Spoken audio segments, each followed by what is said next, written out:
Hello. I'm in a different location today. I'm actually in my office, which I'm aware looks like somewhere you get your photo taken to for your passport. Yeah. Don't even get me started on these curtains. Yeah, they need to change. I haven't got around to it. I've been here 5 years. I want to talk to you. It's History Fiction May. I did not know this, and I really wanted to pass on. This is the research I had about 15 years ago when the ideas started to form in my mind of Phantom and the series I wanted to do. It took a long time. And I've still kept it because I'm sentimental, and you can see where I actually printed it out from a reference book in a library. Old school.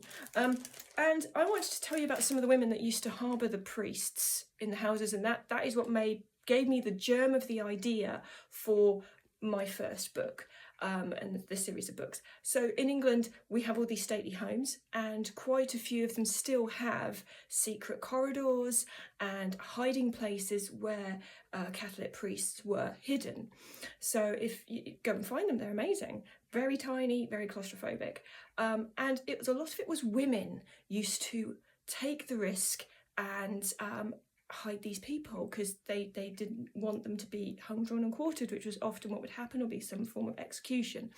So what was so brilliant though was a lot of them, they just weren't prosecuted because at that time women weren't really seen as having their own rights, or they were seen often as property of the men. So actually the men would get into trouble for what their wives were doing.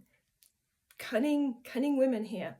But eventually some of them did get into trouble, and at least 2 or 3 of them were executed for doing it. The one I sort of will highlight is Anne Vaux, and she over 20 years managed to keep hiding priests in various houses. And another one as well was Margaret Clitheroe. Unfortunately, she was finally executed in 1586.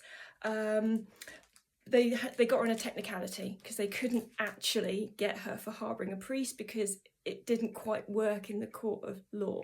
But I wanted to highlight that that's badass, isn't it? You know, that is, especially when there was like the government officials coming to search the houses, and they would have to be poker-faced while these people were ripping their houses apart, knowing that if they found the priest, not only would the priest die, they could potentially die or be in a lot of trouble.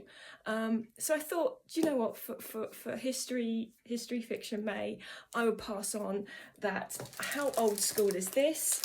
I've still got it written down. Possibly pre-Google. I found that. So anyway, I thought I'd share that with you. Go and check out some of these women and the priests that used to hide in the houses and things. And I will tell you that I used a place called Baddesley Clinton. I didn't name it in the in my books. I'm naming it now. I thought the National Trust might get upset with me.